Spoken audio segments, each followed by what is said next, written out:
안녕하세요. 저는 30대 중반 남자입니다.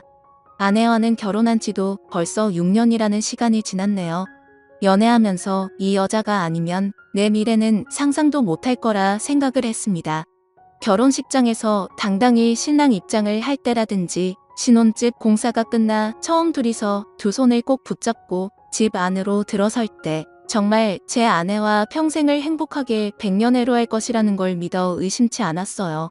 바늘과 실 마냥 어디를 가든 둘이 꼭 붙어 다닐 거라 생각했던 저의 신혼생활은 생각보다 금방 끝나버리게 되었습니다. 맞벌이 부부를 생각하고 결혼을 했는데 결혼 6개월이 지나니 아내가 더는 힘들어서 못하겠다며 회사를 그만두고 전업주부를 하겠다고 나섰습니다. 아직 갚아야 할 대출도 있는데 아이가 생긴 것도 아니고 너무 이른 것 아니냐 했더니 아내는 대학 동창 누구는 이렇게 살고 옆집 사는 누구는 저렇게 산다 하면서 자기가 아는 사람 이름을 하나씩 대면서 걔들은 결혼하고도 회사는커녕 집에서도 손에 물도 안 묻히고 편하게 산다는데 자기는 돈까지 벌고 집안일도 해야 하느냐면서 둘 중에 하나만 하겠다고 하는 거예요. 당장 다달이 나가는 대출금 생각을 하니 아내가 하루라도 더 일을 해주는 게 좋겠다는 생각이 들었습니다. 그런데 막상 집안일을 내가 할 테니 회사에 나갔으면 좋겠다고 하니 또 자기 주변 사람들 이름을 대면서 쟤들은 남자 잘 만나서 호의호식하는데 나는 왜 이렇게 살아야 되냐며 짐을 싸서 친정으로 가버리더라고요. 제가 뭘 그렇게 잘못한 건지는 모르겠는데 결국 장모님한테 해명 아닌 해명을 하고 사죄까지 하고 난 뒤에야 아내가 회사를 그만두겠다는 조건으로 다시 집으로 데리고 왔습니다. 그런데 막상 또 아내가 항상 집에 있으니 집안일도 잘해놓는 것 같고 음식도 여러 가지 종류별로 해주는 게 썩 나쁘지가 않더라고요. 이거 나름대로 좋을 거라 생각했는데 그것도 잠시 아내가 전업주부 생활을 시작한 지 몇 개월이 채 지나지 않아서 매일매일 새로운 반찬은 고사하고 그나마도 따로따로 접시에 담아주던 반찬마저 유리 반찬 통째로 대충 꺼내주는 게 당연해졌습니다. 내가 퇴근하고 들어오면 뭘 그렇게 누구랑 연락하는지 휴대전화기만 밤새 들여다보면서 잠도 저보다 늦게 들고 그러니 당연히 아침에 늦게 일어나게 되고 아침도 더는 차려주지 않더라고요. 간단하게라도 아침을 먹고 나가는 게 든든해서 아침밥을 좀 먹고 싶다고 하니 아내는 내가 내 밥 차려주는 사람이냐면서 성질을 내더라고요. 자기는 아침을 먹으면 온종일 소화가 안 된다면서 먹고 싶으면 내가 차려 먹으라고 화를 내는데 그냥 그 뒤로부터는 출근길에 김밥 한 줄 사서 먹는 게 일상이 되었습니다. 그런데 이제 그때까지는 아무런 생각이 없었는데 아내가 밥 먹으면서도 휴대전화기만 쳐다보고 있고 잘 때도 마치 제가 잠들기만을 기다리는 듯 눈치를 보는 게 자꾸 신경 쓰이더라고요. 특히 제가 아내의 뒤쪽을 지나갈 때면 휴대전화기에 정신이 팔려 있다가도 화들짝 놀라기도 하니까 제가 의심을 하지 않을 수가 없었죠. 경험해보지 않으신 분들은 모를 겁니다. 설마 아내가 저를 두고 다른 사람하고 그것도 모레가 아니라 제가 집에 있는데도 불구하고 대놓고 연락하고 있다고 누가 생각이나 하겠어요. 저도 그랬고 그래서 처음에는 의심만 할 뿐 실질적인 조처를 할 수 없었습니다. 만약 그게 진짜였을 때 받게 될 충격이 어마어마할 테니 조심스러워지는 게 사람 마음이더군요. 하지만 점점 더 아내가 집에서 집안일을 하는 건지 뭘 하는 건지 모르겠을 정도로 집 상태는 엉망이 되고 있었고 아내는 더욱더 의심스러운 행동만 하고 있었습니다. 집에 있는 반찬이라고는 반찬 가게에서 사놓은 마른 반찬이나 저희 어머니나 처가에서 가져온 밑반찬 말고는 다른 걸 구경도 못 해봤는데 생활비 통장을 확인해보면 항상 현금이 인출되어 있고 잔액은 바닥을 치고 있었거든요. 그래서 하루는 아내한테 경고도 할 겸 아내의 반응을 떠볼 겸 해서 생활비 통장이 아니라 신용카드로 바꾸는 게 어떻겠냐고 물어봤습니다. 신용카드로 하면 연말 정산할 때 더 편하기도 하고 적립금 같은 것도 쌓이니까 더 이득이지 않겠냐고 넌지시 한마디 했죠. 그랬더니 아내가 노발대발 정색을 하기 시작하는 겁니다. 저보고 내가 살림을 해봤느냐 어쩌느냐 하면서 자기는 그냥 마트에 가면 되는 걸 한 푼이라도 아껴보겠다고 시장에 가서 현금으로 결제해가며 깎아서 사는 거라고 그깟 현금 영수증 좀 안 하면 어떠냐고 하면서 자기가 장을 현금으로 싸게 보는 게 더 돈을 아낀다 뭐다 하면서 성질을 내더라고요. 그때 제 의심은 확신이 되었습니다. 그래서 아내 모르게 해서 사람을 붙여봤지요. 아내가 제가 출근한 사이 다른 사람을 만나는 걸 알게 되는 데는 그렇게 오랜 시간이 걸리지도 않았습니다. 이미 그럴 거라 생각을 하고 있었다 보니 아내가 그렇다는 걸 알게 되었는데 그렇게 놀랍지도 않았지요. 오히려 놀라게 된 건 아내가 바람을 피우는 상대가 누군지 듣게 되었을 때 그때에 훨씬 많이 놀라게 되었지요. 아내가 제가 출근한 사이에 한껏 차려입고 동네에서 꽤 떨어진 곳까지 가서 만난 상대는 다른 사람이 아니고 제 동생 녀석이었습니다. 제 동생은 저보다 4살이 아래지만 아내로서는 아내 본인과 동갑이다 보니 결혼 전부터 저랑은 세대 차이가 난다 뭐라 하면서 동생하고 죽이 잘 맞는 모습을 보여줬었거든요. 그때는 동생이나 아내나 저를 놀리면서 장난을 치는 거로 생각했는데 막상 심부름센터에서 아내가 저 몰래 만나고 있던 사람이 다른 사람이 아니라 제 동생이라는 사실을 알게 되니 피가 거꾸로 솟는 기분이었습니다. 그런데 심부름센터 직원이 덧붙이기를 둘이서 항상 카페에서 만나 1시간 정도 대화를 나누다가 그 다음으로 향하는 곳은 언제나 제 동생이 혼자서 사는 자취방이라는 겁니다. 말인즉슨 두 사람은 마치 누군가가 자기들을 알아보지는 않을까 눈치채고 있는 것처럼 매일같이 밖에서 만나기는 하지만 그 어떤 행각도 부리지 않고 카페에서는 조용히 대화만 나눈다고 하는 거죠. 사람이 집 앞까지 도착하면 마음이 풀리기 마련인데도 두 사람은 그 흔한 손 한 번 잡지 않는다고 하더군요. 그래서 아내가 매일같이 제 동생과 미래를 즐기고 있는 것은 사실이지만 그렇다고 해서 카페에서 매일같이 만나고 있는 것과 동생 집에 들어가는 걸 가지고 증거라고 들이밀기에는 조금 부족한 감이 있다고 하더군요. 제일 좋은 건 블랙박스가 되었든 집에서 녹음하던지 간에 어떻게든 두 사람이 저를 속이고 그러고 있다는 걸 입증할 만한 증거가 필요하다는 겁니다. 아니면 두 사람의 현장을 제가 덮치던가 하는 식으로 말이죠. 그러니까 이 심부름센터 사람도 이런 쪽 일이나 이런 경우는 굉장히 빠삭한 편인 베테랑이었거든요. 여태까지 짬으로 보기에 분명히 이 상황은 제 동생과 아내가 반드시 무언가 있을 거라는 확신이 있는데 괜히 헛다리 짚었다가 자기한테 피해가 갈 수도 있으니까 한 발을 떼는 것처럼 보였습니다.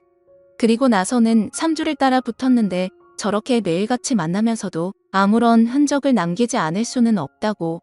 거기서부터는 저도 같이 협조해서 잡아내든지 아니면 자기들은 발을 빼겠다고 하더군요. 제가 여태까지 들어간 돈이 얼만데 현장 증거를 나보고 잡으라는 거냐고 따지니 이만 여기까지 하겠다는 겁니다. 이후의 일은 제가 알아서 하라고요. 어디에 돌팔이 같은 놈들한테 엮인 기분도 들고 괜히 다른 센터를 찾아봐야 그 정도로 암수를 피우는 거라면 아무것도 못 잡아낼 수도 있겠구나 하는 생각에 저도 더는 시간 낭비를 하지 않기로 했습니다. 그냥 제가 현장을 직접 덮쳐버리는 게 낫겠다 싶었어요. 회사에 월차를 내고 렌터카를 하나 빌려서 동생이 사는 자취방 앞에 대기하고 있었습니다.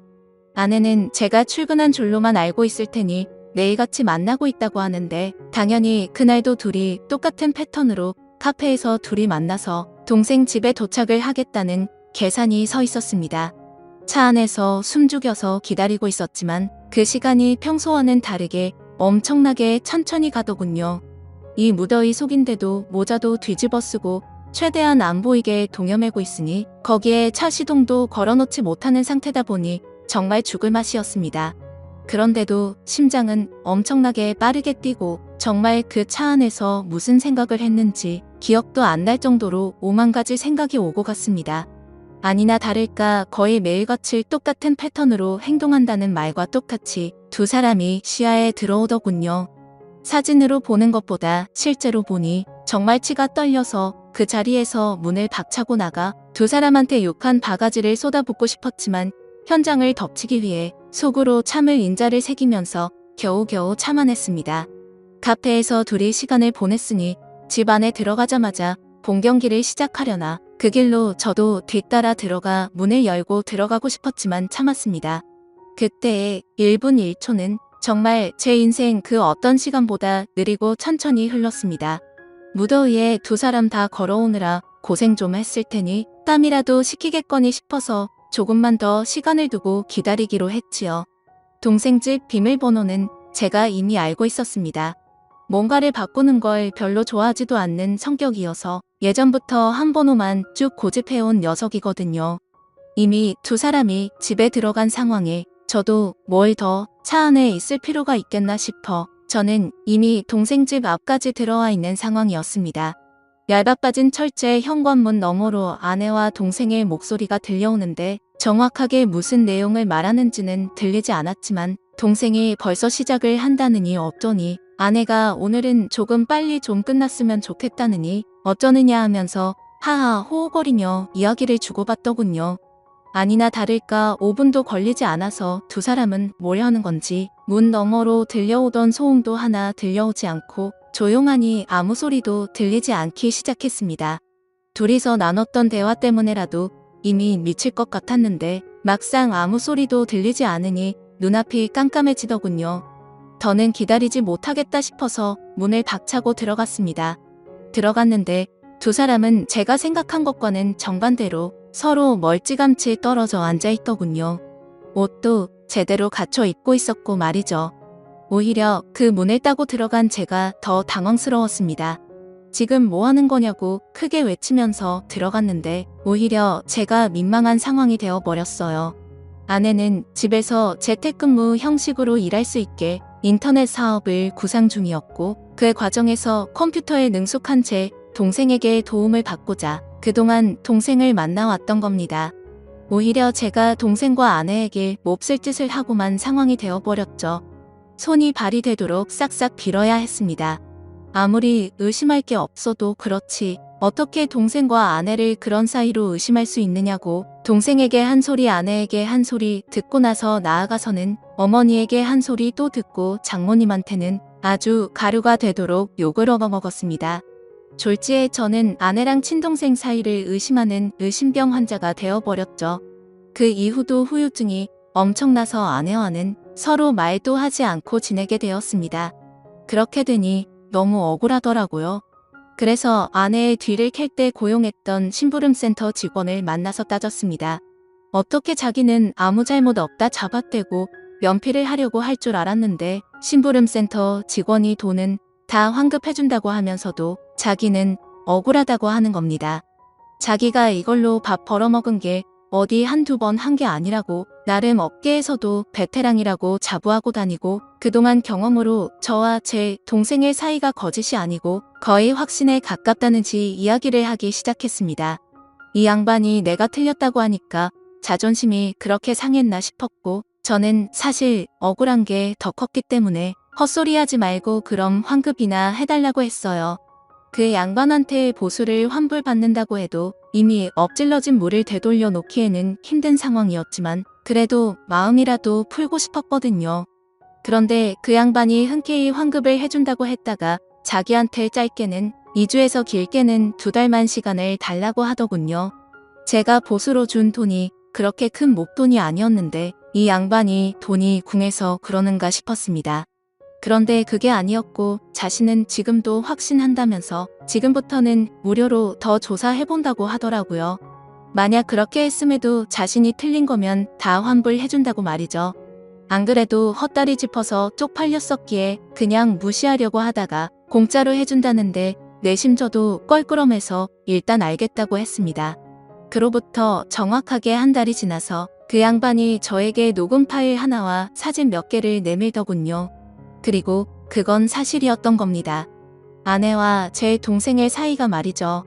심부름센터에 어떻게 그걸 확신했느냐고 했더니 주변 정황만 봐도 다 보이는 상황이라는 겁니다. 갑자기 커진 아내의 씀씀이와 돈의 사용처를 들키기 싫어서 현금을 사용하는 것까지 말이죠. 제 아내가 동생 집에 들락거리는 건 어떻게든 둘러댈 수가 있지만 돈을 번다고 하는 일인데 오히려 소비만 더 커지고 있으니 뭐가 있어도 있다고 확신을 했다는 거죠. 그리고 두 사람이 사랑의 속삭임을 나누는 정황을 녹음했고 한 달간의 추적 끝에 두 사람이 마음을 놓은 사이 길거리에서 손을 꼭 붙잡고 있는 사진을 찍는 데까지 성공한 겁니다. 보통 그런 식으로 미래를 즐기는 부부들에게는 공식 같은 게 있다고 하더군요.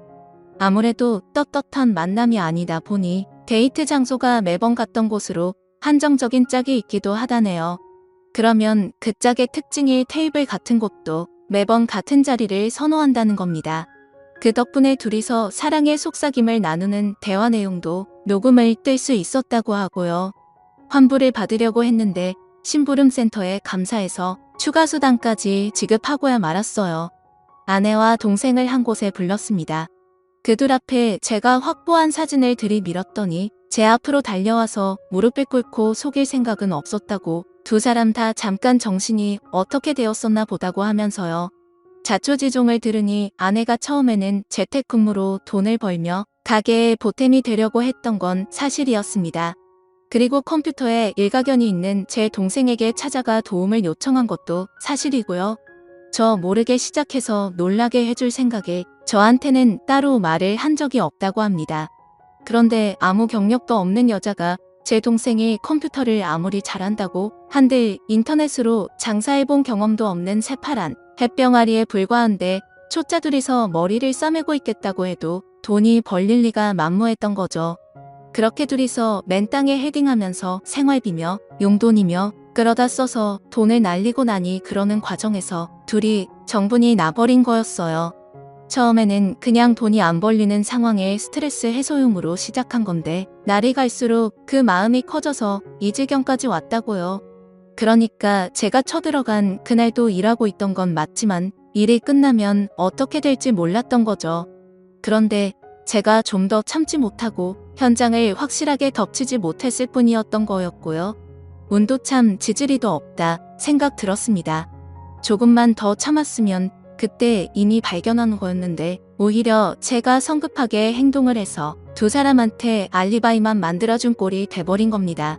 그리고 저한테 그렇게 한 번 걸렸으니 두 사람은 완전히 마음을 놓았던 거고 그동안 밖에서도 누가 볼까 경계태세로 다니던 두 사람이 마음을 놓고 손을 잡고 돌아다니다가 심부름센터에 꼬리를 잡혔던 거였죠. 세상에 믿을 사람 하나 없습니다. 평생을 약속한 배우자와 저의 하나뿐인 혈육인 동생이 저를 두고 그런 행각을 벌였다고 생각해보세요. 여러분들이라면 어떠실 것 같은가요?